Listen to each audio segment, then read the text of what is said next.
Good morning. आवाज जा रही है बेटा सबको? Yes, sir. Yes, Good morning, sir. sir. Yes, sir. Good morning, you all. Again, now your next topic, that one is metallic solid.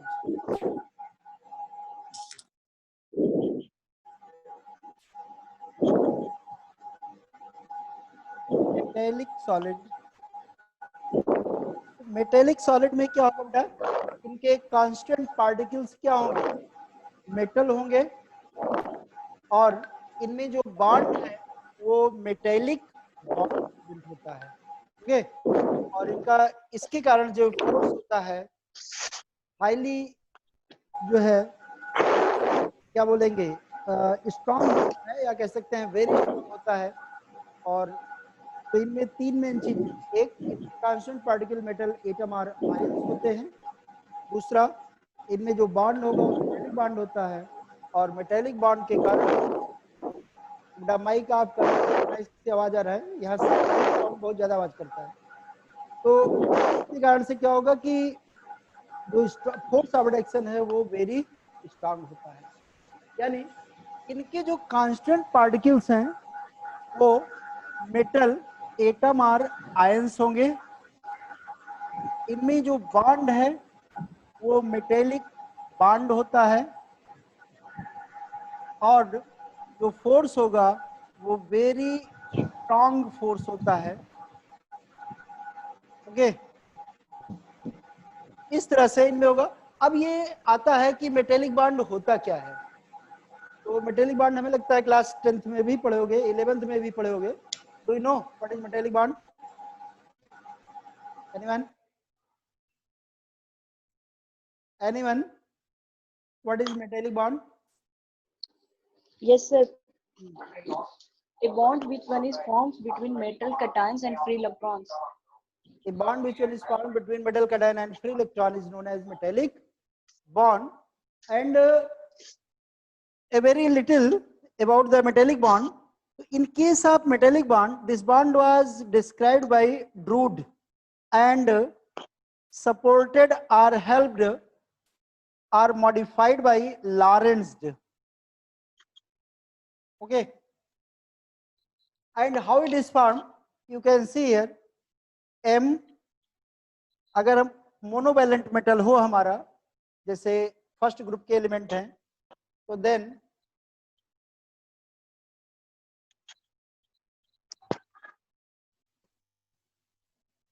M plus M plus M plus आपका होगा M plus,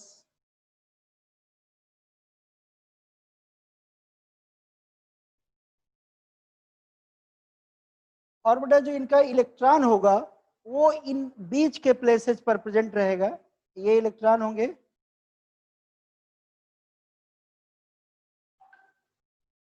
depending on valency the metal form cation as well as loss the electrons. अगर metal monovalent है तो 1 electron loss करेगा, यानी 1 positive charge carry करेगा, और 1 electron पर एटम जो है वो लॉस करेंगे। इसी तरह से अगर 2 होगा तो 2 एटम लॉस करेगा और उसकी वैलेंसी 2 होगी, या डाई पॉजिटिव चार्ज होगा। ओके, यहां पर क्या होता है बेटा कि जिस प्लेस पर मेटल प्रेजेंट होता है इस प्लेस को क्या बोलते हैं? Kernel or core word use करते हैं। और जो इन बिटवीन प्लेस होता है, यानी कर्नेल या कोर के अलावा जो प्लेस होता है, इन प्लेस को बोलते हैं इंटरस्टिशियल साइट।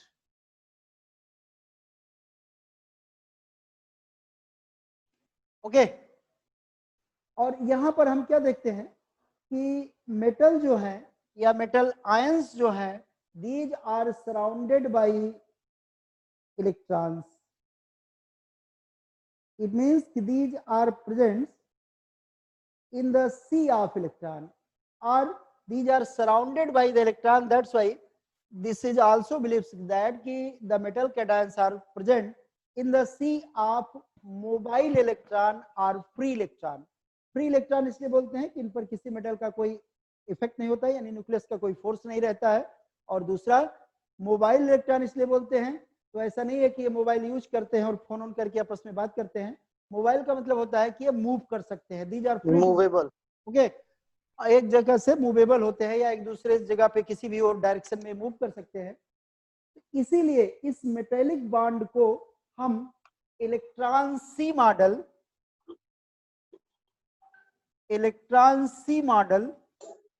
या इलेक्ट्रॉन गैस मॉडल भी कहते हैं।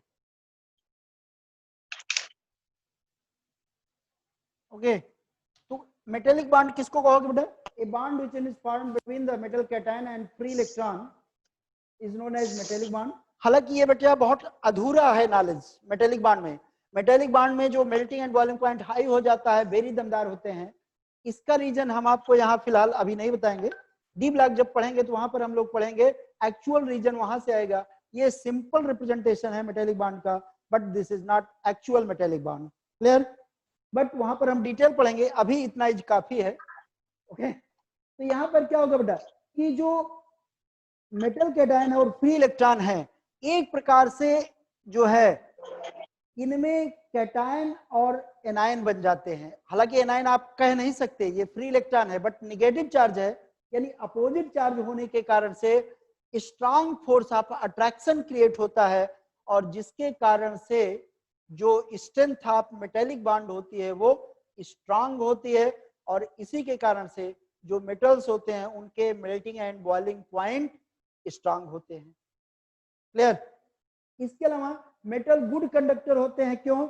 Due to presence of these free electron, metals are good conductor of heat and electricity. जब इनमें हीट या इलेक्ट्रिसिटी आप अप्लाई करोगे तो ये मोबाइल इलेक्ट्रॉन होते हैं, फ्री इलेक्ट्रॉन्स होते हैं, और इन्हीं के कारण में मेटल में कंडक्शन होता है।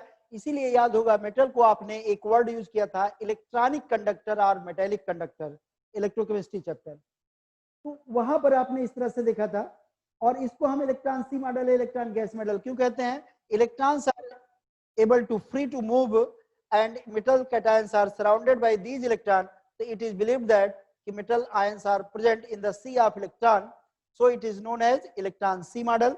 इलेक्ट्रॉन गैस मॉडल इसलिए बोलते हैं कि इलेक्ट्रॉन जो है जैसे गैसियस पार्टिकल होते हैं, free to move, random motion करते रहते हैं, उनमें इंटरमॉलिक्यूलर फोर्स अप्रॉक्स नेग्लिजिबल होता है, उसी प्रकार से ये फ्री इलेक्ट्रॉन होते हैं, लगातार गैसियस पार्टिकल की तरह मूव करते रहते हैं, इसीलिए इसको हम इलेक्ट्रॉन गैस मॉडल भी कहते हैं। इस तरह से ये मेटेलिक बॉन्ड होता है। मेटल जो है आयन कर्नल या कोर पे होते हैं, इलेक्ट्रॉन इंटरस्टिशियल साइड पर होते हैं, और ये इलेक्ट्रॉन किसी भी डायरेक्शन में मूव करने के लिए फ्री होते हैं, और इस तरह से जो है मेटेलिक बॉन्ड बनता है।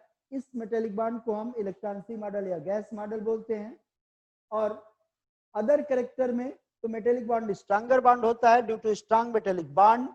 अदर चीजें due to strong bond, these है high melting and boiling point, these are good conductor of heat and electricity due to what? Free electron और इलेक्ट्रॉन होता है। ठीक है, ये सब इसके कैरेक्टर होंगे, और ये आपका मेटेलिक बॉन्ड होगा। यानी इसका मेटेलिक बॉन्ड आप कह लो तो जो अभी आपने पढ़ा था मॉलिक्यूलर या आयनिक बॉन्ड, उन दोनों ही बॉन्ड से स्ट्रॉन्गर होते हैं, इसीलिए उन सब से इसका अधिक मेल्टिंग एंड बॉइलिंग पॉइंट होगा। बट ये कंडक्टर होंगे।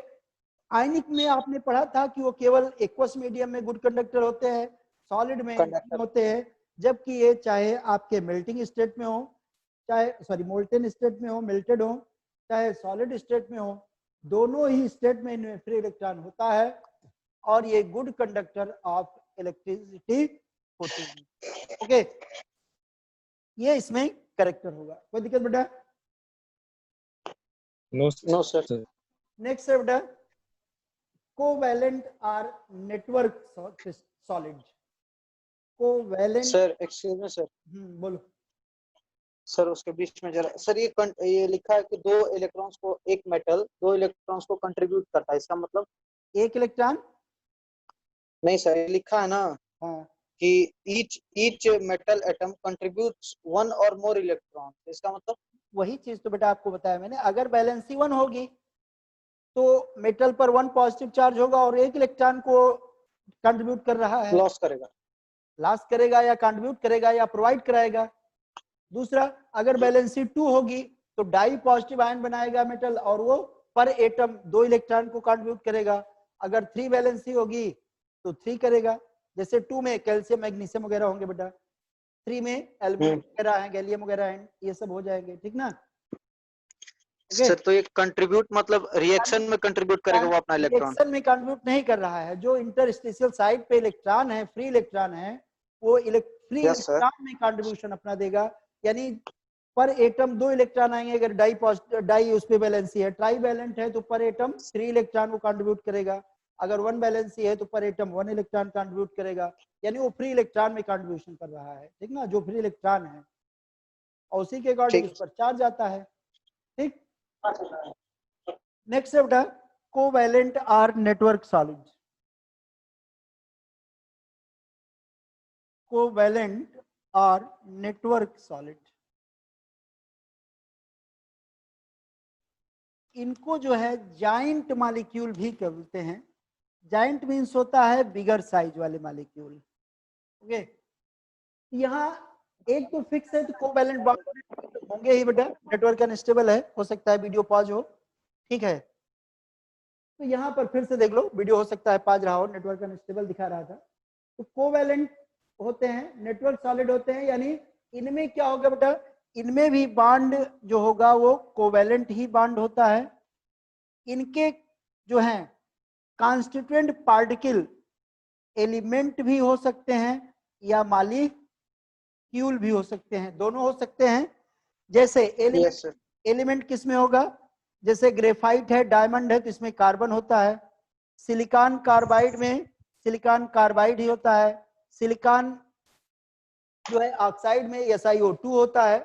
इस तरह से जैसे भी होंगे उसके अनुसार होगा। इनका कॉन्स्टिट्यूएंट पार्टिकल एलिमेंट या मॉलिक्यूल दोनों हो सकते हैं, यानी कंपाउंड दोनों हो सकते हैं।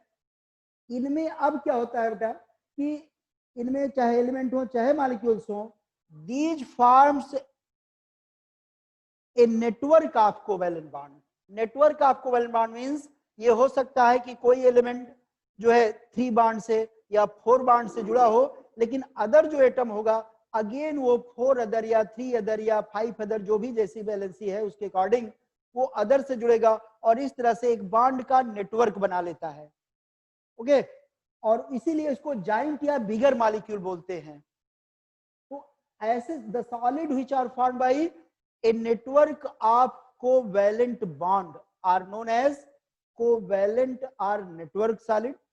इनमें क्या होता है, नेटवर्क ऑफ कोवैलेंट बॉन्ड होता है। In this A given atom bonded with other atoms and this process is continuously takes place, that is one atom is bonded with other atom, other is bonded with another atom, and in this way it forms a network of covalent bond like graphite, diamond etc। Diamond में अगर देखो बेटा तो क्या होगा, diamond में एक carbon क्या होगा, 4 अदर कार्बन से बॉन्डेड होता है। अब जो ये एटम है फिर से ये 4 से बॉन्डेड हो गया, इस तरह से फिर 4 इसमें हो गया, ये भी 4 अदर से बॉन्डेड हो जाएगा, ये भी 4 अदर से बॉन्डेड हो जाए, यानी जितने हैं अगेन फिर वो क्या होंगे 4 से बॉन्डेड होते जाएंगे और इस तरह से क्या होगा नेटवर्क ऑफ कोवैलेंट बॉन्ड बनता है। और डायमंड में अगर बात किया जाए तो डायमंड में सिंगल बॉन्ड होता है 154 जो है पिकोमीटर या 1.54 एंगस्ट्रॉम इसका जो है बॉन्ड लेंथ होता है कार्बन टू कार्बन, है ना। लेकिन चूंकि इसमें सभी कोवैलेंटली ही बॉन्डेड होते हैं और इसके कारण से ये पिकोमीटर में करोगे दशमलव हट जाएगा और कोई अंतर नहीं आएगा। और कोवैलेंटली बॉन्डेड होते हैं यानी कि इसमें भी क्या होगा, ये बैड कंडक्टर होंगे। बट एक ही चीज इसमें अच्छा ही होता है, चूंकि नेटवर्क ऑफ बॉन्ड बन जाता है जिससे इसका melting point, boiling point very high हो जाता है। क्यों हाई हो जाता है? Very strong intermolecular force create होता है। इसको आप ऐसे समझ लो कि जैसे कोवैलेंट बॉन्ड तो वीकर है, मेटेलिक या आयनिक बॉन्ड स्ट्रॉन्गर होता है, फिर भी जी सर स्ट्रॉन्ग क्यों हुआ, क्योंकि मान लो कि कोई एक कंपाउंड आप लोगे उसमें 2 bond, 3 bond, 5 bond, 8 bond present होगा और पर बार अगर 100 जूल एनर्जी हो तो उसका अगर 8 भी बॉन्ड है तो 800 जूल एनर्जी होगी टोटल फोर्स की। जबकि यहाँ नेटवर्क है तो नेटवर्क में क्या होगा, मोर देन 100 है, 1000 सबका जुड़ सकते हैं। इस तरह से लार्ज नंबर जब जुड़ेंगे तो पर की एनर्जी उसकी चाहे 10 ही हो, लेकिन जब वो मान लो 1000 जुड़ गया तो सीधा वो 10,000 हो जाएगा। और इस तरह से ओवरऑल एनर्जी इसकी क्या हो जाती है, बढ़ जाती है और इंक्रीज कर जाती है। वेरी स्ट्रॉन्ग फोर्स क्रिएट होता है और इसी कारण से इनका melting and boiling point very high होता है। पढ़े होंगे डायमंड हार्डेस्ट मटेरियल होता है ना, और जी इसका सर, हाईएस्ट जी मेल्टिंग सर। पॉइंट होता है। डायमंड में तो आपने पढ़ा है करीब, डायमंड का करीब 4273 केल्विन होता है। ग्रेफाइट जो होता है उसका करीब 3000 केल्विन होता है melting point, very high melting point in सब के होते हैं फिलहाल। तो ये इनका नेचर होगा। और ग्रेफाइट में अगर बात किया जाए तो ग्रेफाइट हेक्सागोनल कैरेक्टर में पाया जाता है। हेक्सागोनल मींस ये जैसे आप 6 sides. जैसे बेंजीन बनाते हो, है ना बेटा, ये यस सर। कार्बन ले लो और इनमें क्या होता है कि एक कार्बन क्या होता है बेटा कि अदर जो है 3 कार्बन से क्या होगा, जुड़ा होता है जुड़ा रहेगा और लेयर में एग्जिस्ट करता है। जैसे मान लो ये फर्स्ट लेयर है, एक कार्बन 3 अदर कार्बन से जुड़ा रहेगा। इसी तरह से अगर दूसरा आप बनाओगे, नीचे दिख रहा है, तो जी सर, दिख रहा है। दूसरा भी अगर दिखाओगे यस सर दिख रहा है। उसी तरह से फिर से आप करोगे बेटा, ये इस तरह से देखो एक कार्बन 3 अदर से जुड़ा है, लेकिन आप क्या जी। जानते हो कार्बन की बैलेंसी क्या होगी, 4 होती है।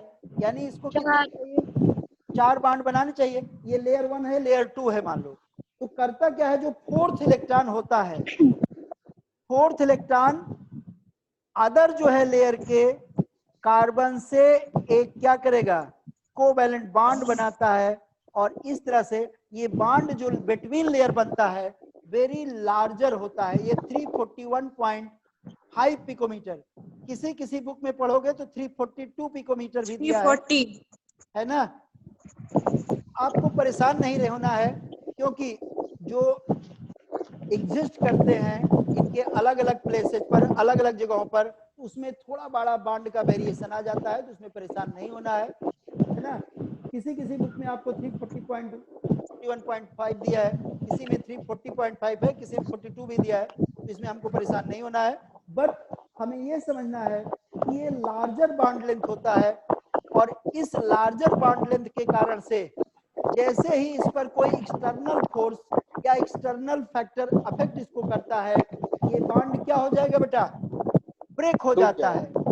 और एक बॉन्ड ब्रेक होने से कितने इलेक्ट्रॉन निकले, 2 इलेक्ट्रॉन आएंगे। और इस तरह से ये 2 इलेक्ट्रॉन किस तरह के इलेक्ट्रॉन की तरह बिहेव करेंगे, फ्री इलेक्ट्रॉन की तरह। इलेक्ट्रॉन्स। और इसी कारण से जो ग्रेफाइट होता है बेटा, it is exceptionally good conductor of electricity. Okay, ये कभी कभी पूछा जाता है कि why the graphite is good conductor of electricity, तो सीधा सा बताओगे due to presence of free electron which are obtained by cleavage of 1 या 4th CC bond which one is present between the layers of layers. Okay. तो जी sir. Graphite हेक्सागोनली होगा बेटा, कई layers में एग्जिस्ट करता है। एक कार्बन 3 अदर कार्बन से जुड़ा होता है, सिंगल बॉन्ड का लेंथ सेम होगा, कोई चेंज नहीं होगा। बट जो फोर्थ बॉन्ड होता है वो बिटवीन द लेयर्स होता है कार्बन के, और ये लॉन्गर साइज का होता है, वेरी लॉन्गर साइज का होता है, जिसके कारण से इसका बॉन्ड स्ट्रेंथ वीक होता है। और जैसे ही किसी एक्सटर्नल फैक्टर के द्वारा या किसी इंटरनल प्रॉब्लम के द्वारा जो है इस पर कोई फोर्स लगता है, ये फोर्थ बॉन्ड ब्रेक हो जाता है बिटवीन लेयर वाला। और एक बॉन्ड ब्रेक होने से पर बॉन्ड 2 फ्री इलेक्ट्रॉन प्रोड्यूस होते हैं, जो कि इलेक्ट्रिसिटी कंडक्शन के लिए रिस्पॉन्सिबल होते हैं। ओके, ये इसका रीजन रहा कि ग्रेफाइट क्यों गुड कंडक्टर होता है। अदर चीजों में ग्रेफाइट में आपने पढ़ा होगा कि इसमें लेयर्स में होता है, इसलिए बॉन्ड ब्रेक होने से क्या होता है, इनकी लेयर्स जो होती हैं, one layer can slide over other layer and so this one acts as a lubricant also. Graphite का यूज लुब्रिकेंट के रूप में करते हैं, राइटिंग यानी लिखने वगैरह में करते हैं, पेंसिल वगैरह जो होती है उसमें लगा होता है ग्रेफाइट।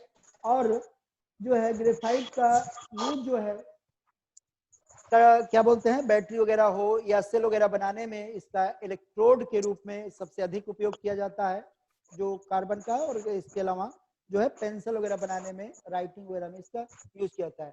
ग्रेफाइट इसका नाम बेटा फ्रांस में ग्रेफीन, ग्रेफीन मीन्स होता है टू राइट, क्योंकि इसका यूज लिखने में करते थे इसीलिए इसका नाम भी ग्रेफाइट रखा गया। क्लियर? इनमें क्या होगा फिर से, कांस्टेंट पार्टिकल एलिमेंट या मॉलिक्यूल होते हैं, बॉन्ड कोवैलेंट होगा और नेटवर्क ऑफ कोवैलेंट बॉन्ड होता है जिससे मॉलिक्यूल का साइज वेरी लार्ज हो जाता है, इसीलिए इनको हम जायंट मॉलिक्यूल भी कहते हैं। कोवैलेंट या नेटवर्क सॉलिड किसे कहेंगे, तो the solid which are formed by the network of covalent bond are known as covalent or network solid. These are very larger in size, so called as giant or bigger molecule. These are formed by covalent bond. The constant particle is element or molecule. Elements or molecules. Strong force of attraction due to presence of network of covalent bond.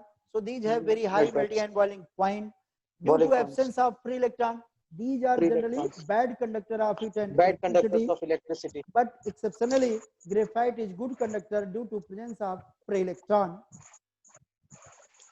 These are the some characteristic of covalent or network. Heat का तो करना चाहिए ना उसको, क्या बेटा, heat का conduction तो करना चाहिए ना। हीट का कंडक्शन माने मतलब जैसे bad conductor of heat and electricity हम लोग बोलते हैं ना, हाँ, तो हीट को तो उसको कंडक्ट करना चाहिए। क्यों, जब बैड कंडक्टर कह रहे हो तो क्यों करना चाहिए? जब वही सर किस आधार पे कह रहे हैं, जैसे इलेक्ट्रिसिटी के लिए हम लोग इलेक्ट्रॉन्स को ले रहे हैं कि फ्री इलेक्ट्रॉन्स नहीं है, तो हीट के लिए हम कैसे कह दे रहे हैं कि जो हीट होता है, चाहे कंडक्शन ऑफ हीट हो चाहे कंडक्शन ऑफ करंट हो, दोनों ही कंडक्शन ड्यू टू, जैसे मेटेलिक पढ़ा तो मेटेलिक में मेटल का लक्ष्य, मेटल का कलर, मेटल का कंडक्शन, चाहे हीट हो चाहे थर्मल कंडक्शन हो चाहे इलेक्ट्रिकल कंडक्शन हो, ये चारों ही फैक्टर फ्री इलेक्ट्रॉन पर डिपेंड करते हैं। मेटल का कलर क्यों होता है, इलेक्ट्रॉन एक्साइट हो जाते हैं जब हम हीट करते हैं, हायर एनर्जी लेवल में जाते हैं, इसके कारण से वो तो अलग कलर देते हैं, है ना। आयरन को गर्म करते हो तो हो जाता है ना इलेक्ट्रॉन, या लक्सर जो होती है उनमें बिना हीट किए होती है तो उनके इलेक्ट्रॉन जो एटमॉस्फेयर का टेम्परेचर होता है, एटमॉस्फेयर की हीट होती है, उसको ही एब्जॉर्ब करके एक्साइट रहते हैं और फिर हमें वो एक स्पेसिफिक या कह सकते हैं कैरेक्टरिस्टिक जो है लक्सर प्रोवाइड कराते हैं। तो जो भी यहाँ पर भी जो हीट का कंडक्शन है वो ड्यू टू क्या होगा, इलेक्ट्रॉन ही होता है। इलेक्ट्रॉन ही क्या करेंगे कि हीट को कंडक्ट कराते हैं, और हीट में कंडक्शन हीट का याद होगा 3 टाइप से होता है, फिजिक्स में अगर पढ़े हो। जी सर, और जी सर, कन्वेक्शन, कंडक्शन, रेडिएशन।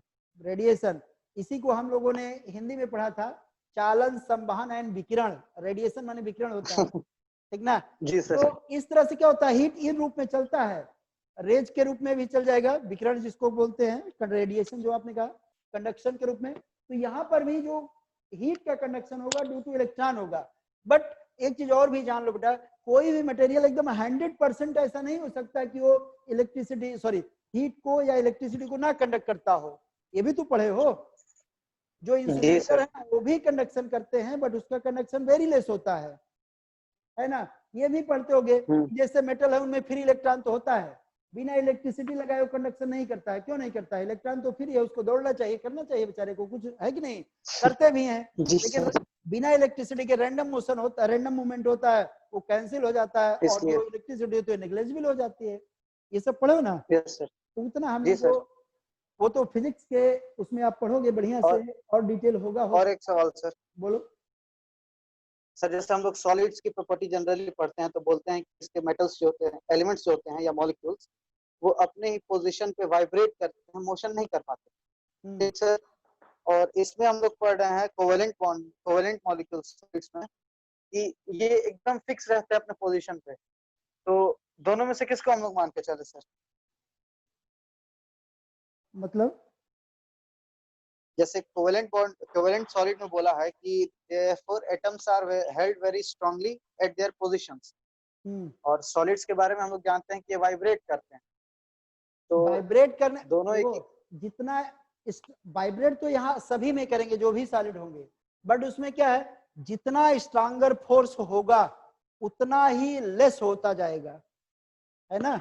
जैसे नहीं पढ़ते हो कि यार वीक और स्ट्रांग एसिड पढ़ते हो, वीक एसिड तो तुम कहना शुरू कर देते हो ना कि 3 से अधिक है तो वीक हो गया, तो लेकिन 3 से अधिक में क्या है, 3.1 भी अधिक है और 6.9 भी अधिक है। Yes sir. कंपेयर करेंगे तो क्या होगा, 3.1 कई मिलियन टाइम्स स्ट्रांगर होगा देन 6.9 है कि नहीं? जी सर। होगा। उसी जी। तरह से क्या होता है बेटा, जी। सॉलिड तो सभी हैं, लेकिन सॉलिड में जिसका जितना स्ट्रांगर फोर्स होगा उतना ही क्या होगा कि उसके मॉलिक्यूल क्लोजली पैक्ड होंगे। आगे पैकिंग एफिशिएंसी भी पढ़ोगे आप, स्ट्रक्चर के अनुसार उसमें चेंज होता है। इसी तरह से जो उसके द्वारा इंटरमॉलिक्यूलर फोर्स प्लेस होगा वो बहुत वीक लेस होता जाएगा। तो यहाँ पर वाइब्रेट तो सभी में करेंगे, बट वाइब्रेट करने की जो एबिलिटी है, जो उसकी पावर है या क्षमता है, जो उसकी पॉसिबिलिटी है, जितना स्ट्रांगर फोर्स होता जाएगा उतना लेस होता जाएगा, है ना। जैसे आप सिंपल एग्जांपल में देखो कि जो सॉलिड हैं, बहुत सारे सॉलिड लेते हो कि जैसे मान लो कि हमने इनमें कई सारे मटेरियल की बात किया कि सोडियम को लिया, पोटेशियम को लिया, वो भी सॉलिड है। आप टंगस्टन को ले लो या आयरन को ले लो, जिसको आप देखे हो, तो सोडियम कभी एक्सपेरिमेंट में देखे हो कि नहीं सोडियम को? जी सर। सोडियम को इतना सुने हो कि उसको नाइफ से आप कट कर सकते हो। जी सर, सॉफ्ट होता। जबकि आयरन को आप नाइफ से नहीं कट कर सकते, है ना। जी। इसका मतलब क्या हुआ कि सर। सॉलिड तो दोनों हैं, दोनों में कैरेक्टरिस्टिक सेम है, बट जो स्ट्रेंथ ऑफ बॉन्ड होगी वो क्या होगी, आयरन में ज्यादा स्ट्रांगर है देन किसमें, सोडियम या पोटेशियम में। सोडियम। इसका मतलब कि सोडियम और पोटेशियम के पार्टिकल इजीली क्या कर सकते हो, रिमूव कर सकते हो उनको, वो ज्यादा वाइब्रेट करते होंगे, उनमें ज्यादा स्पेस होगा, इसीलिए उनको आपने इजीली काट लिया, है ना। लेकिन आयरन अगर स्ट्रांगर है, टंगस्टन स्ट्रांगर है, कॉपर स्ट्रांगर है, तो इसका मतलब है कि निश्चित रूप से क्या होगा कि उनका जो इंटरमॉलिक्यूलर स्पेस होगा वेरी स्मॉल होगा। Yes sir. यहाँ से कुछ डिस्टरबेंस है, आप लोगों को डिस्टर्ब नहीं हुआ है? नहीं सर। आप लोगों को दिख रहा है? जी सर। एक मिनट रुको, आ तो गया, कोई बात नहीं। तो यहाँ से क्या होगा बेटा कि इसका मतलब क्या हुआ, सोडियम और आयरन बेटा दोनों ही सॉलिड है, लेकिन दोनों की प्रॉपर्टी में क्या अंतर होगा, सोडियम के पार्टिकल ज्यादा दूर दूर होंगे, उनमें ज्यादा इंटरमॉलिक्यूलर स्पेस होगा कंपैरेटिवली, ज्यादा का मतलब ऐसा नहीं गैस की तरह हो गया, लिक्विड की तरह हो गया, बट कंपेयर करोगे तो निश्चित रूप से आयरन की अपेक्षा क्या होगा, लार्जर इंटरमॉलिक्यूलर स्पेस होगा, उसके पार्टिकल ज्यादा मूव कर सकते हैं, जबकि आयरन या टंगस्टन के पार्टिकल क्या होंगे, लेस मूव कर पाएंगे। ये दोनों के कैरेक्टर की बात है। आयरन को दबाओगे आप, जब प्रेशर अप्लाई करोगे थोड़ा बड़ा, वो क्या होगा, माइन्यूटली क्या होगा, कंप्रेस भी हो जाएगा, है कि नहीं। आयरन को खुला नहीं तो आपको लैब में भी मैं दिखाता, आयरन बड़ा सॉफ्ट होता है, या इतना पड़े हो सॉफ्ट होता है तो बट नेचुरल है। आयरन पता लगा कि सोडियम पोटेशियम का मेल्टिंग पॉइंट वेरी लो होता है, जबकि पता लगा आयरन का वेरी हाई होता है, तो बट नेचुरल है कि दोनों के इंटरमॉलिक्यूलर फोर्स में पार्टिकल में चेंज होगा। तो सेम वही चीज है, कोवैलेंट नेटवर्क जो है सबसे ज्यादा स्ट्रांगर फोर्स है, तो बट नेचुरल है कि सबसे ज्यादा क्लोजली पैक्ड होंगे और सबसे कम उनमें मूवमेंट होगा या सबसे कम उनमें वाइब्रेशन होगा, ठीक है। ये तो फिक्स है, बट इतना है कम ज्यादा की बात है, कैरेक्टर तो वही रहेगा बेटा जो पढ़े हो, उसमें कोई दिक्कत नहीं आएगा। समझ गया सर, समझ गया। नेक्स्ट बेटा, crystal lattice and unit cell. इसमें जो है पहले हम क्रिस्टल लैटिस के बजाय यूनिट सेल पढ़ते हैं, क्योंकि इससे बनता है, तब आपको ज्यादा बेटर समझ में आएगा, ठीक ना। पहले हम लोग यूनिट सेल से लेते हैं, तब उस पर आएंगे। यूनिट सेल क्या होता है, ये आपका सही सॉलिड के स्ट्रक्चर पे आप स्टडी अपना शुरू किए हो। यूनिट सेल क्या होता है बेटा, the smallest unit of crystal is known as unit cell. The smallest unit of crystal is known as unit cell. ऐसे भी समझ सकते हो, जैसे बायो के स्टूडेंट होंगे या केमिस्ट्री में तो सेल है, बट बायो वाला ज्यादा बेटर एग्जांपल होगा। यूनिट सेल, सेल का मतलब क्या है, बेसिक यूनिट ऑफ लाइफ। इसी तरह से ये सेल जो है यूनिट सेल, इसको इकाई सेल कह दिया गया, यूनिट सेल कह दिया गया, because of this is the basic unit of all crystal. ये सभी क्रिस्टल की बेसिक होती है यूनिट, यानी सभी क्रिस्टल इसी के हेल्प से बने होते हैं। इसीलिए इसको क्या कहा गया कि the smallest unit of a crystal या the structural unit of a crystal या the smallest unit of a crystal which when, अब पूरी किताब वाली भाषा बग डालो, which when repeated in all direction, that is 3-dimensional direction, gives a crystal lattice is known as unit cell।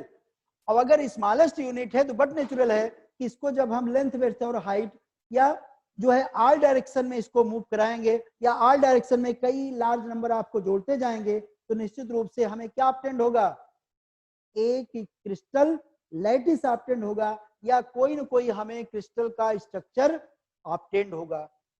But इसको सबसे सिंपल में हम कह सकते हैं कि smallest repeating unit of a cell और a crystal is known as unit cell, यानी smallest unit of a crystal is known as unit cell, or you can say smallest repeating unit of a cell which when repeated in all possible direction, that is 3-dimensional direction, gives a crystal lattice is known as unit cell। like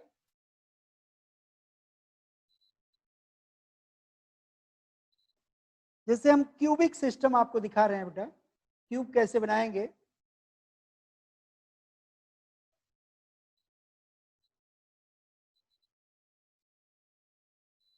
ये इस तरह से cube बनाओगे,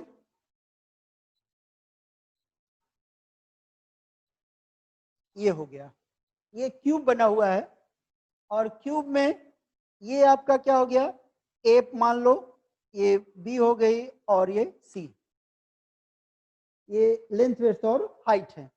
यहां देखो बेटा, ये unit cell हमने क्या बताया, smallest repeating unit of a crystal होती है, यानी इसको जब हम 3-डायमेंशनल डायरेक्शन में लेंथ विड्थ और हाइट में लगातार इसको जोड़ते जाएंगे तो हमें एक क्रिस्टल मिलेगा या क्रिस्टल लैटिस मिलती है या एक स्पेसिफिक स्ट्रक्चर वाला क्रिस्टल हमें ऑब्टेंड होता है। आगे हम पढ़ेंगे कि जो क्रिस्टल होते हैं वो 14 टाइप के होते हैं, बट डिटेल में बाद में उसकी बात करेंगे। बट अभी जो है इसको जब हम लेंथ विड्थ और हाइट में तीनों तरफ, तीनों साइड में जब इसको रिपीट करते हैं तो हमें एक क्रिस्टल स्ट्रक्चर ऑब्टेंड होता है और इसीलिए इसको हम बेसिक यूनिट या स्ट्रक्चरल यूनिट या स्मॉलेस्ट यूनिट ऑफ क्रिस्टल बोलते हैं।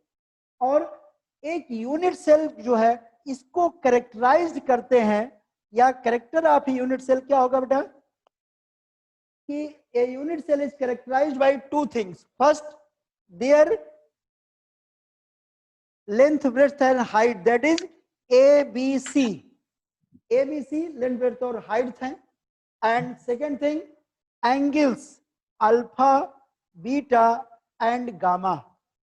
जो एंगल बिटवीन बी एंड सी होता है इसको अल्फा बोलते हैं, जो एंगल बिटवीन ए एंड सी होता है इसको बीटा बोलते हैं, और जो एंगल ए और बी के बीच होता है इसको क्या बोलेंगे, गामा। Gamma, clear. यानी a unit cell is characterized by 2 parameters, first their length, breadth and height, that is A B C, and second their angles, that is alpha, beta and gamma।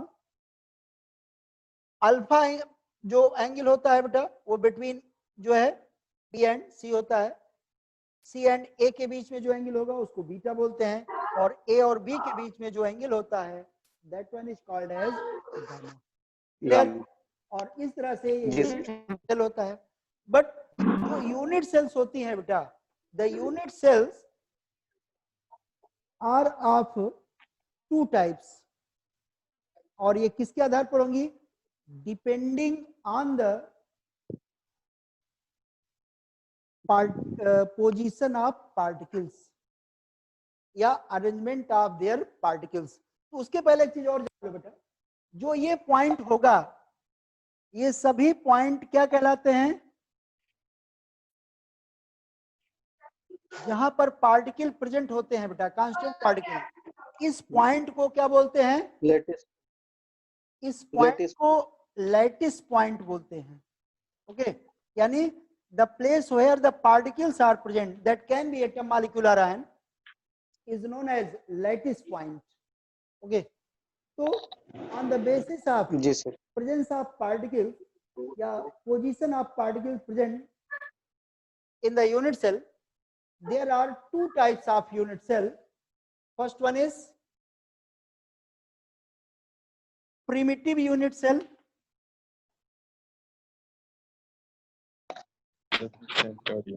and second one is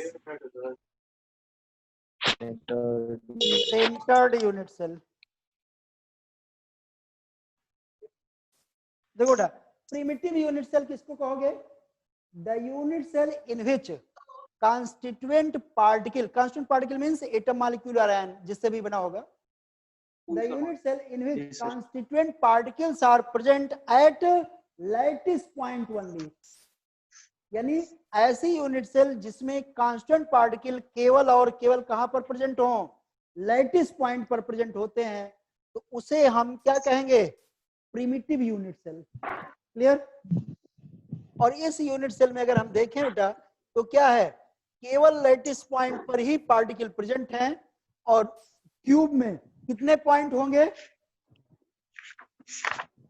बोलो, अगर हम cube दिखाते हैं cube में कितने point हैं?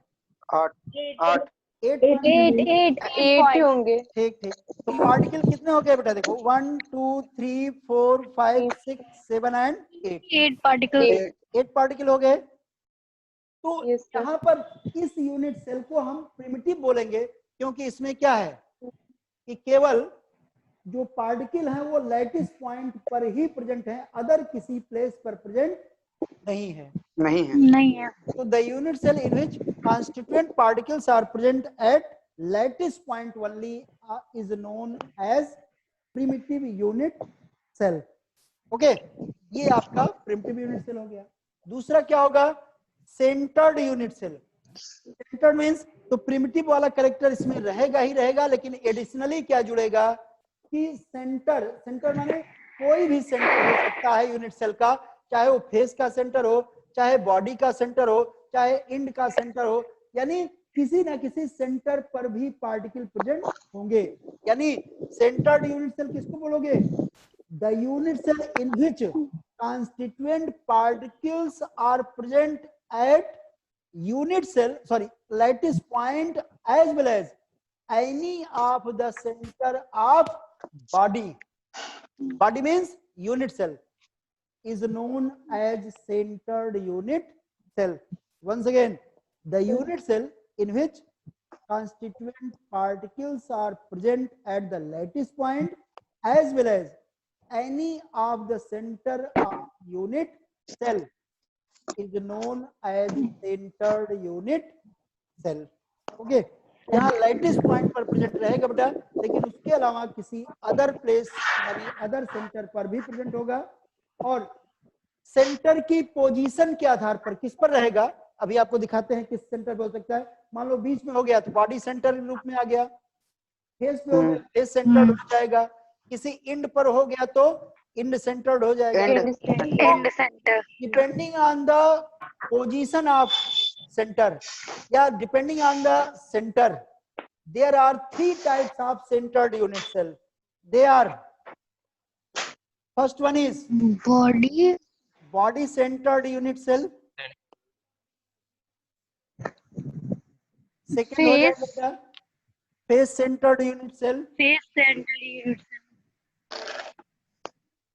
Face centered unit cell and end centered unit cell.